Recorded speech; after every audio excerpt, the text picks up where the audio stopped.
Saat ini kejadian meninggal mendadak banyak terjadi pada usia muda. Masyarakat mengenalnya dengan terkena angin duduk.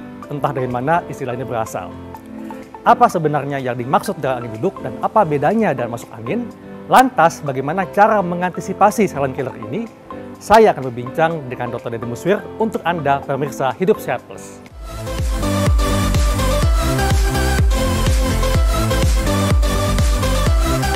Memang selama ini kita mengenal ada istilah di masyarakat seperti suatu penyakit yang ditandain adanya angin duduk atau masuk angin. Jadi kalau problem dengan angin duduk biasanya suatu problem yang ada berhubungannya dengan penyakit jantung yang dikenal di masyarakat selama ini. Sedangkan masuk angin lebih ke arah problem di otot seperti ada gangguan pegel, rasa tidak nyaman dan lain-lain. Tapi perlu kita jelaskan di sini bahwa kejadian-kejadian yang dialami masyarakat secara tiba-tiba mengalami nyeri di dada, tidak nyaman di dada yang dianggap sebagai angin duduk, ternyata sering mengalami kejadian fatal. Oleh sebab itu perlulah kita membahas untuk mengetahui lebih lanjut mengenai apa yang dimaksud dengan angin duduk ini. Jadi memang angin duduk ini berkaitan dengan masalah pada jantung. Sedangkan kalau masuk angin itu lebih kepada misalnya ada perasaan begah, masuk kembung dan sebagainya. Benar. Nah, Dok, sebetulnya ini masyarakat perlu tahu bagaimanakah cara membedakan kalau ini adalah gejala angin duduk dan ini gejala masuk angin biasa, tanda kutip. Jadi memang di masyarakat harus perlu diedukasi dengan baik bahwasannya kejadian angin duduk itu dikenal selama ini kalau di bidang medis itu dikenal sebagai namanya angina. Angina itu terjadi sebetulnya disebabkan adanya suatu keluhan berupa nyeri dada. Nyeri dadanya ini yang berhubungan dengan problem penyakit jantung itu sebenarnya dikenal secara khas tanda dan gejalanya. Misal, nyeri dadanya itu seperti ditimpa beban berat. Kemudian, nyeri dadanya itu seperti diremas. Kemudian seperti ditusuk oleh benda tajam. Di mana nyeri dadanya ini bisa menjalar ke tangan kiri, kemudian bisa ke rahang, kemudian bisa ke arah kepala ke atas, kemudian bisa juga sampai menembus ke punggung. Jadi ini sangat berbeda kelihatannya dari sisi gejala dari angin duduk yang dikenal oleh masyarakat atau oleh medis dikenal sebagai angina, dan bila kita bandingkan dengan misalnya kejadian masuk angin seperti itu. Jadi tadi dikatakan bahwa memang karena angin duduk ini berkaitan dengan masalah pada jantung dan tadi disampaikan juga bahwa bisa menyebabkan kematian atau fatal.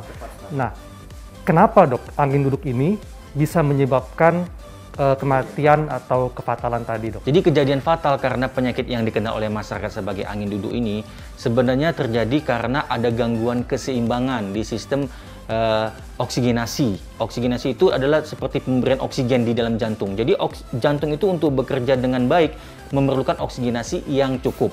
Jadi antara suplai yang diberikan dan dengan kebutuhan oleh jantung itu harus berada di dalam keseimbangan.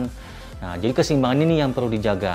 Ada pada saat-saat di mana keseimbangan tersebut terganggu. Misalnya pada pasien yang sedang menjalani olahraga, pasien lagi sedang emosi, pasien lagi sedang sakit, beban kerja terlalu berat. Nah, di situ berarti kebutuhan daripada oksigen jantung meningkat. Sedangkan pada fase tertentu itu suplai yang oksigen yang diberikan oleh tubuh ke jantung itu berkurang. Ada beberapa penyakit yang bisa menyebabkan suplai oksigen ke jantung berkurang. Salah satunya adalah penyakit jantung koroner. Dan penyakit jantung koroner ini apabila berat akan menimbulkan manifestasi, menimbulkan gejala berupa tidak nyaman di dada, rasa nyeri di dada yang dikenal sebagai angina dan dikenal masyarakat sebagai angin duduk. Jadi apabila seseorang sudah mengalami keluhan, mengalami seperti keluhan angin duduk, berarti sudah ada masalah di jantungnya. Jadi ini sebenarnya cukup baik, berarti masyarakat sebenarnya sudah mengenal apa penyakit jantung tersebut. Hanya saja belum mengenalnya secara detail. Perlu untuk kita jelaskan lebih lanjut kepada masyarakat. Karena tadi dikatakan bahwa adanya gangguan pada suplai oksigen, jadi ada gangguan pada pembuluh darah. Nah, kalau gitu masyarakat harus tahu dok, karena penyakit jantung ini kan macamnya banyak dok ya, dan juga faktor risikonya banyak seperti diabetes, hipertensi dan sebagainya. Nah, apakah ada penyakit-penyakit tertentu yang memang beresiko tinggi untuk bisa terjadinya angin duduk, dok? Jadi sebelum orang mengalami angin duduk ataupun angina ataupun nyeri dada yang dikenal oleh masyarakat selama ini, biasanya di dalam perjalanannya itu membutuhkan waktu yang lama. Jadi kejadian ini walaupun kejadiannya akut, kejadiannya tiba-tiba, tapi perjalanan penyakitnya ini lama. Mungkin berbeda dengan penyakit-penyakit infeksi, virus, dan lain-lain yang sifatnya cepat. Tapi kalau untuk penyakit-penyakit seperti ini yang disebut dengan penyakit degeneratif membutuhkan perjalanan yang panjang dan lama. Dan untuk terjadinya angin duduk, nyeri dada, atau angina ini itu dibutuhkan suatu faktor resiko. Jadi disebabkan oleh karena ada faktor resiko. Di antaranya seperti yang benar yang dokter sebutkan tadi, bisa karena diabetes, bisa karena hipertensi, obesitas, kemudian kadar kolesterol yang tinggi, faktor usia juga, jenis kelamin juga, jadi multifaktor. Jadi sebenarnya walaupun kejadiannya mendadak dan tiba-tiba, tapi perjalanan penyakitnya sudah lama. Apabila masyarakat bisa mengenalinya di fase-fase awal, di fase-fase dini, mungkin kejadian fatal bisa kita cegah. Ini kan kalau tadi dokter sampaikan mengenai faktor risiko tadi, masyarakat kan akan memikir bahwa ini penyakit orang tua. Sedangkan ternyata saat ini banyak sekali nih usia muda yang meninggal akibat terkena angin duduk ini. Nah, ini kenapa, Dok? Angin duduk, angina, ataupun nyeri dada, atau dikenal juga sebagai serangan jantung mendadak. Sebelumnya berdasarkan riset by statistik memang biasanya dialami oleh jenis kelamin pria dengan usia lebih dari 40 tahun.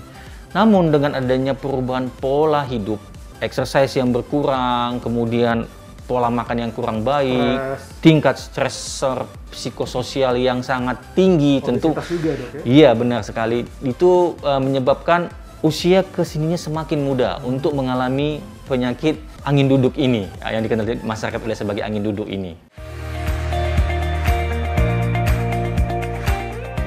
Di masyarakat kita itu kan lazim dengan kerokan. Kalau sakit sedikit, kerokan. Nah, ini ada fakta mitos yang mengatakan kalau angin duduk dan masuk angin dapat sembuh dengan kerokan. Fakta atau mitos? Ya, jadi sebenarnya itu adalah merupakan mitos ya, Dok ya. Tidaklah benar adanya bahwa suatu penyakit yang kita kenal sebagai angin duduk ataupun angina ataupun nyeri dada bisa membaik, berkurang, atau sembuh hanya dengan berupa sebuah kerokan. Memang benar pada mereka yang mengalami kerokan itu merasa lebih nyaman, merasa lebih enak, ngerasa ototnya lebih seger. Jadi itu lebih ke arah faktor endorfinnya saja sebenarnya. Tapi efek sampingnya juga banyak seperti kerusakan pada endotel kulit, pada sisi kulit bagian luar, kemudian bisa menimbulkan infeksi dan justru menimbulkan keluhan-keluhan lainnya. Dan sama sekali tidak bermanfaat di dalam mengatasi suatu penyakit angin duduk tersebut. Jadi itu hanya efek sugesti dan malah berisiko kalau koin yang digunakan itu tidak bersih, Dok ya? Iya, bisa terjadi infeksi dan lain-lain. Indonesia ini kan beriklim tropis sehingga kita terkadang merasa kepanasan, Dok ya. Dan ini ada yang mengatakan kalau terbiasa atau sering tidur di lantai atau menggunakan kipas angin bisa beresiko terkena angin duduk atau masuk angin. Ini fakta atau mitos, Dok? Jelas ini merupakan suatu mitos ya, Dok ya. Tentu kita mengetahui selama ini faktor-faktor risiko yang saya sudah sebutkan tadi untuk ke arah penyakit jantung koroner yang berupa angin duduk tersebut. Sedangkan penggunaan kipas angin ataupun tidur di lantai sama sekali tidak ada berhubungan sama sekali untuk terjadinya kejadian penyakit jantung koroner yang dikenal sebagai angin duduk ini. Nah, demikianlah bincang-bincang saya dengan Dr. Dede Muswir.